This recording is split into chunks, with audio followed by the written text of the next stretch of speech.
Hello students, स्वागत है आज के मेरे इस वीडियो में। आज हम पढ़ेंगे कार्बन तथा उसके यौगिक का पार्ट नंबर 7 और इसमें हम पढ़ने वाले हैं कुछ महत्वपूर्ण कार्बनिक यौगिक। तो इसमें हम देखेंगे कौन कौन से महत्वपूर्ण कार्बनिक यौगिक हैं जो आपके बोर्ड एग्जाम के लिए बहुत इंपॉर्टेंट होने वाले हैं। तो उनके बारे में हम अच्छे से इस वीडियो में जानने वाले हैं। तो चलिए शुरू करते हैं। अगर अभी आप चैनल पे पहली बार आए तो सबसे पहले चैनल को सब्सक्राइब कीजिए और वीडियो को लाइक कीजिए, जिससे कि मुझे सपोर्ट मिलता रहे और मैं आगे के वीडियो जल्द से जल्द लाता रहूं। तो चलिए शुरू करते हैं। सबसे पहला आपका जो दिया गया है महत्वपूर्ण कार्बनिक यौगिक, वो है आपका एथेनॉल। एथेनॉल या फिर उसको एथिल अल्कोहल भी कहते हैं, इसको शॉर्ट में एथेनॉल कहते हैं। एथिल अल्कोहल को ही शॉर्ट में एथेनॉल कहते हैं। तो इस तरीके से इसका अणु सूत्र जो है आपका C2H5OH हो जाता है। और संरचना सूत्र आप इस तरीके से देख सकते हैं, C है, इससे H3 जुड़े हुए हैं, फिर अगले C से 2 H जुड़े हैं, फिर OH उसी में समूह जुड़ा है जिसको अल्कोहल ग्रुप या फिर हाइड्रोक्सी भी कहते हैं कभी-कभी। और यहाँ पर इसी से OH क्रियात्मक समूह जुड़ा है, इसी को अल्कोहल कहते हैं। और ये आपका इसमें जुड़ा हुआ है एथिल, ये आपके संतृप्त हाइड्रोकार्बन में, जिससे कि ये एथिल अल्कोहल का निर्माण कर रहा है। और यहाँ पर इस तरीके से आप देख सकते हैं, ये आपकी संरचना हो जाती है। और इसको इस तरीके से भी लिख सकते हैं संरचना को, इसकी CH3 सिंगल बॉन्ड से CS2 फिर सिंगल बॉन्ड लगा के आपको OH जोड़ देना है उसमें। फिर इस तरीके से आपका संरचना सूत्र बन जाता है और इसका अणु सूत्र आपने देख लिया और इसका शॉर्ट नेम भी आपने देख लिया, एथेनॉल होता है। अब हम देखेंगे एथेनॉल। एथेनॉल का गुण क्या है और इसके रासायनिक गुण, भौतिक गुण और इसके उपयोग भी हम आगे देखने वाले हैं। यहाँ पर जान लीजिए, एथेनॉल शराब का मुख्य अवयव है। एथेनॉल जो है आपका शराब जो बनती है उसका मुख्य अवयव है और इसलिए इसे स्पिरिट ऑफ वाइन भी कहते हैं। ये शराब का मुख्य अवयव होने के कारण इसे स्पिरिट ऑफ वाइन कहते हैं। वाइन वाइन मतलब शराब होता है, इसीलिए इसे स्पिरिट ऑफ वाइन भी कहते हैं। यहाँ पर ये एथेनॉल जो है शराब का मुख्य अवयव होने के कारण ही इसे स्पिरिट ऑफ वाइन कहते हैं। और यहाँ पर आप देख सकते हैं इसके निर्माण की विधि, निर्माण किस तरीके से होता है। तो प्रिपरेशन इसका देखिए, तो यहाँ पर आप देखेंगे सीरा के विकिरण के से इलेक्ट्रॉन, मतलब जो आपका अल्कोहल है, सीरा के किण्वन से अल्कोहल को प्राप्त किया जाता है। तो जो सीरा होता है उसके किण्वन से आपका अल्कोहल प्राप्त किया जाता है। तो सीरा क्या होता है? सीरा जो गन्ने के रस से प्राप्त किया जाता है। सीरा वो चीज है जो गन्ने के रस से हमें प्राप्त होती है और इस तरीके से आपका जो है उसके किण्वन से अल्कोहल प्राप्त होता है। तो इसका आप निर्माण भी जान चुके हैं किस तरीके से होता है। और शराब, ये एथेनॉल जो है, एथेनॉल ये शराब का मुख्य अवयव है। ये जो शराब बनती है उसमें आपका एथेनॉल जरूर होता है और इसी तरीके से आपका इसका स्पिरिट ऑफ वाइन नाम हो जाता है। और इतने टॉपिक आप अच्छे से समझ चुके हैं। अब इसके देखने वाले हैं उपयोग, रासायनिक गुणधर्म और भौतिक गुण। ये आपके बोर्ड एग्जाम के लिए बहुत मोस्ट इंपोर्टेंट अल्कोहल और इसके आगे आने वाला एथेनोइक अम्ल है, वो बहुत ही, एथेनोइक अम्ल जो है बहुत ही इंपॉर्टेंट होने वाला है।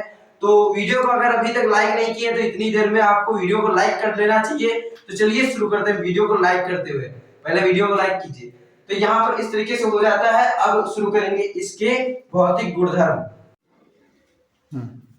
अब हम देखेंगे एथेनॉल के कुछ फिजिकल प्रॉपर्टीज, भौतिक गुण और कुछ केमिकल प्रॉपर्टीज यानी कि रासायनिक गुण। तो इसके फिजिकल गुण यानी कि भौतिक गुण क्या होते हैं एथेनॉल के, और इसके रासायनिक गुण क्या होते हैं, तो ये अब हम पूरी तरीके से अच्छे से जानने वाले। और ये गुण आपके लिए, मतलब भौतिक गुण और रासायनिक गुण एथेनॉल के, आपके बोर्ड एग्जाम में बहुत ही काम आने वाले हैं और इनको आपको तैयार करना ही पड़ेगा। तो यहाँ पर अच्छे से आप समझ लीजिए, जिससे कि आपको इसको आगे पढ़ने में सहायता हो और मदद हो। और यहाँ पर आप देखेंगे भौतिक गुण यानी कि यह, इसके भौतिक गुण क्या होंगे कि यह रंगहीन होता है। भौतिक मतलब कि जो आसानी से आपको ऐसे ही देख सकते हैं, इनमें किसी अन्य चीज का रिएक्शन नहीं कराते। रिएक्शन कराएंगे तो केमिकल प्रॉपर्टीज हो जाएंगे यानी कि रासायनिक गुण, और बिना रिएक्शन कराए यानी ऐसे ही किसी तरीके से देखा जा सके, जैसे पानी हम देखते हैं तो पानी वह रंगहीन होता है, तो ऐसे ही ये जब हम अल्कोहल देखेंगे तो वो भी रंगहीन होता है। और यह ज्वलनशील द्रव होता है, ज्वलनशील यानी इसमें आग अगर लगाएंगे तो इसमें आग लग जाती है, तो ज्वलनशील द्रव होता है। और यह उदासीन होता है, इसमें किसी प्रकार का चार्ज नहीं होता है। और इसके विशेष, इसमें एक विशेष गंध होती है, इसमें एक विशेष गंध होती है और यह स्वाद में तीक्ष्ण होता है। तो यह स्वाद में तीखा या तीक्ष्ण होता है और इसका क्वथनांक जो है 78.1 डिग्री सेल्सियस होता है। क्वथनांक मतलब कि इसका वाष्प में बदलना, द्रव से वाष्प में कितने पर बदलेगा, तो 78.1 डिग्री सेल्सियस तापमान पर ये जल से यानी कि उससे मतलब कि द्रव से या वाष्प में बदल जाएगा। तो इस तरीके से आपके भौतिक गुण इसके हो जाते हैं, फिजिकल प्रॉपर्टीज। ये पांचों गुण जो है आपके एथेनॉल के बहुत ही इंपॉर्टेंट है, तो इनको अच्छे से याद कर लीजिए और इनको आप अपने भौतिक जीवन में आप देखते भी होंगे कहीं ना कहीं। तो ये चीजें तो आपको आसानी से याद हो जाने वाली है। अल्कोहल है ये, तो इसको तो बहुत ज्यादा ही लोग जानते होंगे कि इसके क्या क्या गुण होते हैं। या स्वाद में तीखा होता है, इसमें एक विशेष गंध होती है, और यह ज्वलनशील और रंगहीन द्रव है, ये भी आप जानते होंगे। यह उदासीन होता है, ये आप याद कर लीजिए। और इसका क्वथनांक जो है 78.1 डिग्री सेल्सियस होता है। और अब इसके हम देखेंगे कुछ रासायनिक गुण यानी केमिकल प्रॉपर्टीज। तो इसको जब क्षार धातुओं से क्रिया कराते हैं, क्षार धातुएं कौन सी, यानी कि सोडियम, पोटेशियम, और इस ये जो आपके फर्स्ट ग्रुप और सेकेंड ग्रुप की आप जितनी धातुएं होती हैं पीरियोडिक टेबल में, आप फर्स्ट और सेकेंड ग्रुप देखेंगे तो जितनी भी उसमें धातुएं हैं वो सभी आपके क्षार धातुएं होती हैं। इसकी क्रिया क्षार धातुओं से कराने पर यानी कि सोडियम, पोटेशियम आदि के साथ कराने पर इसके OH का H परमाणु जो है वो मुक्त हो जाता है और द्वारा विस्थापित कर दिया जाता है। यानी कि इसका जो H परमाणु है उसकी जगह पर इसका जो आप क्षार धातु लाएंगे वो H की जगह पर अपना स्थान ग्रहण कर लेगी, यानी कि विस्थापित कर देगी। इसमें प्रतिस्थापन अभिक्रिया होती है। तो इस तरीके से आपका ये जो H है इसके सोडियम के द्वारा विस्थापित हो जाता है और हाइड्रोजन गैस मुक्त होती है। तो ये आप इसका समीकरण भी देख सकते हैं और ये संतुलित समीकरण है और आपके ये बहुत ही काम आने वाला, बहुत ही जरूरी ये समीकरण है, आप इसको अच्छे से याद कर लीजिए। तथा हाइड्रोजन गैस मुक्त होती है। सबसे पहले आपको एथेनॉल का जो सूत्र है, एथेनॉल, इसको मैंने कहा आपका आईपीसी नोमेनक्लेचर में ये किस तरीके से नाम दिए जाते हैं, वहां से आप इसके नाम से ही आप इसका सूत्र बना सकते हैं आसानी से। तो इसको रटने की जरूरत ही नहीं है, समझ लीजिए आप अच्छे से, तो उसी से आपका पूरा काम हो जाने वाला है। यहाँ पर आप जब सोडियम गैस मतलब सोडियम तत्व से धातु से जब क्षार धातु ये सोडियम है, इससे जब आप इसका रिएक्शन कराएंगे तो यहाँ पर सोडियम एथॉक्साइड प्राप्त होगा प्लस हाइड्रोजन गैस मुक्त हो जाएगी। यानी कि जो आपका एथिल अल्कोहल था उसमें आपका सोडियम क्षार धातु जुड़ जाएगा OH में H के स्थान पर। OH में जो आपका अल्कोहल समूह है उसमें H के स्थान पर, OH में H के स्थान पर आपका क्षार धातु जुड़ जाएगी और हाइड्रोजन गैस मुक्त होगी। तो यहाँ पर ये आपका H2 गैस मुक्त होता है यहाँ पर, इसीलिए ये आपको संतुलित करने के लिए यहाँ भी 2 लगा दिया गया और यहाँ भी 2, फिर यहाँ भी 2 होगा, जिससे कि आपका H2 गैस मुक्त होते हुए यहाँ पर पूरी तरीके से मिल जाएगा। तो आपने संतुलित अभिक्रिया ये चैप्टर नंबर 1 में सीखा होगा। अगर नहीं सीखे तो कमेंट बॉक्स में उसको कमेंट कीजिए और मैं उसके लिए भी एक नया आपका वीडियो लाने वाला हूं। तो चलिए आगे अब हम इसके कुछ और रासायनिक गुण देख लेते हैं। अब हम एथेनॉल का रासायनिक गुण दूसरा देखने वाले हैं, जिसमें सांद्र सल्फ्यूरिक अम्ल से क्रिया, यानी एथेनॉल की अब हम सांद्र सल्फ्यूरिक अम्ल से क्रिया कराएंगे और इसमें ये क्रिया जब होती है H2SO4 से सल्फ्यूरिक अम्ल यानी H2SO4 सांद्र यानी कि कंसंट्रेटेड। तो सांद्र H2SO4 सांद्र का मतलब कि गाढ़ा, कोई चीज है उसको अगर गाढ़ा कर देंगे तो सांद्र कहलाएगी। तो सांद्र H2SO4 के साथ 100 डिग्री या फिर 140 डिग्री मतलब 100 तथा 140, 100 डिग्री सेल्सियस और 140 डिग्री सेल्सियस पर गर्म करने पर क्रमशः एथिल हाइड्रोजन सल्फेट तथा डाई एथिल ईथर निर्मित होता है। यानी कि एक बार हमको जब 100 डिग्री सेल्सियस पर गर्म करेंगे तो एथिल हाइड्रोजन सल्फेट प्राप्त होगा, जब 140 डिग्री सेल्सियस पर गर्म करेंगे तो डाई एथिल ईथर प्राप्त होगा। तो इस तरीके से सांद्र सल्फ्यूरिक अम्ल से क्रिया जब कराते हैं तो यहाँ पर देख लीजिए C2H5OH यानी कि एथेनॉल की क्रिया किससे करानी है, H2SO4। तो यहाँ देख लीजिए डबल H लिखा है H2SO4। तब इसकी जब हम H2SO4 से क्रिया कराएंगे तो क्या मिलेगा, 100 डिग्री से 110 डिग्री सेल्सियस के बीच में कहीं भी आप करवाएंगे क्रिया जब इसकी, तो आपका C2H5HSO4 यानी कि आपका एथिल हाइड्रोजन सल्फेट प्लस जल प्राप्त होगा। एथिल हाइड्रोजन सल्फेट प्लस में जल प्राप्त होगा। तब जब आप एथिल हाइड्रोजन सल्फेट को दोबारा आप जब गर्म करेंगे, तब आपको एथिल हाइड्रोजन सल्फेट को जब आप दोबारा अल्कोहल के साथ यानी कि एथेनॉल के साथ जब दोबारा गर्म करेंगे, C2H5OH, इस तरफ OH लिखा है, इसको आप घबराइएगा मत, वही चीज लिखा है यहाँ पर। तो C2H5HSO4 प्लस HOC2H5 के साथ 140 डिग्री सेल्सियस पर जब हम गर्म करते हैं, तो यहाँ पर डाई एथिल, एथिल एक ग्रुप इधर लगा है, एक इधर और O लगा है, डाई एथिल ईथर आपका प्राप्त होता है। तो H2SO4 आपका डाई एथिल ईथर प्राप्त होता है इस तरीके से, और H2SO4 आपका वापस बाहर मिल जाता है, जिससे हमने क्रिया कराई वो बाद में अंत में हमें वापस मिल जाता है।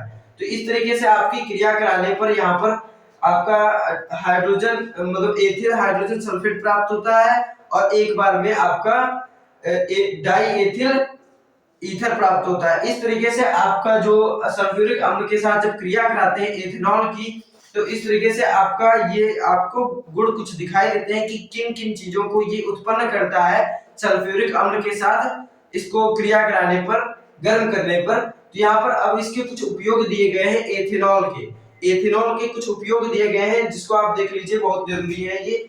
तो मेथिलीकृत स्पिरिट बनाने में, यानी कि जब एथेनॉल का प्रयोग किसमें करते हैं, मेथिलीकृत स्पिरिट बनाने में, स्पिरिट बनाया जाता है मेथिलीकृत जब बनता है, तो इसका एथेनॉल का उपयोग किया जाता है, एथेनॉल का इस्तेमाल किया जाता है। बाद में आपको अल्कोहलिक पेय पदार्थ तथा मदिरा निर्माण में, तो अल्कोहल का सबसे महत्वपूर्ण यूज यहीं पर हमको लगता है लिया जाता है अपने देश में। तो किस चीज में लिया जाता है, अल्कोहलिक पेय पदार्थ तथा मदिरा निर्माण में। तो यहाँ पर आपका मदिरा निर्माण में जो लिया जाता है अल्कोहल का उपयोग लिया जाता है। और यहाँ पर आपका पारदर्शी साबुन इससे बनाए जाते हैं आपकी अल्कोहल से। और यहाँ पर इत्र और अन्य सुगंधित सौंदर्य पदार्थ, अन्य सुगंधित सौंदर्य प्रसाधन जितने भी हैं आपके, बहुत सारे इससे ही बनाए जाते हैं आपके अल्कोहल से। और एक इसका आप देख लीजिए, इसका उपयोग मोटर व हवाई जहाजों में ईंधन के रूप में भी इसका उपयोग होता है, यानी कि आपका जो अल्कोहल है उसका मोटर और हवाई जहाजों में भी ईंधन के उपयोग के रूप में इसका प्रयोग लिया जाता है। तो इस तरीके से इसके उपयोग खत्म होते हैं, और यहाँ पर ये आपका एथेनॉल का टॉपिक खत्म होता है। तो इतनी जितनी चीजें मैंने बताया इसमें, इसका सूत्र से लेकर के संरचना, फिर बाद में आपका ये किस तरीके से निर्माण विधि, फिर रासायनिक गुणधर्म, भौतिक गुणधर्म और इसके उपयोग, ये बहुत ही इंपॉर्टेंट टॉपिक है। तो इसको आप अच्छे से देख लीजिए और समझ लीजिए, और इसको लिख के प्रैक्टिस करेंगे, जितना बार इसको लिख के प्रैक्टिस करेंगे उतना अच्छे से आपको क्लियर होता जाएगा। तो इस तरीके से आपका एथिल अल्कोहल का यानी एथेनॉल का टॉपिक खत्म होता है। अब हम पढ़ने वाले हैं एसिटिक अम्ल यानी कि एथेनोइक अम्ल। तो अब अगर अभी तक आपने वीडियो को लाइक नहीं किया तो सबसे पहले वीडियो को लाइक कीजिए और चैनल को सब्सक्राइब कर लीजिए। और अब हम शुरू करते हैं एसिटिक अम्ल यानी कि एथेनोइक अम्ल। तो अब हम देखेंगे एसिटिक अम्ल। एथेनॉल हमने पढ़ लिया, अब एसिटिक अम्ल और या एथेनोइक अम्ल। तो एथेनोइक आईयूपीएसी नेम है, और एसिटिक अम्ल जो है ये इसका साधारण नाम है। तो एसिटिक अम्ल या फिर एथेनोइक अम्ल यानी कि एसिटिक एसिड और एथेनोइक एसिड। तो ये आपका इस तरीके से इसकी संरचना दी गई है, और इसका अणु सूत्र जो है CH3COOH है। तो इस तरीके से इसका अणु सूत्र होता है, और इसकी संरचना इस तरीके से आप बनाना देख सकते हैं। तो मैंने पिछले वीडियोस में अपने संरचना बनाना भी, और जो आपका आईयूपीएसी नोमेनक्लेचर मतलब कि इसका नाम किस तरीके से देंगे, नामकरण, कार्बनिक यौगिकों का नामकरण अच्छे से मैंने पिछले वीडियो में बताया हुआ है।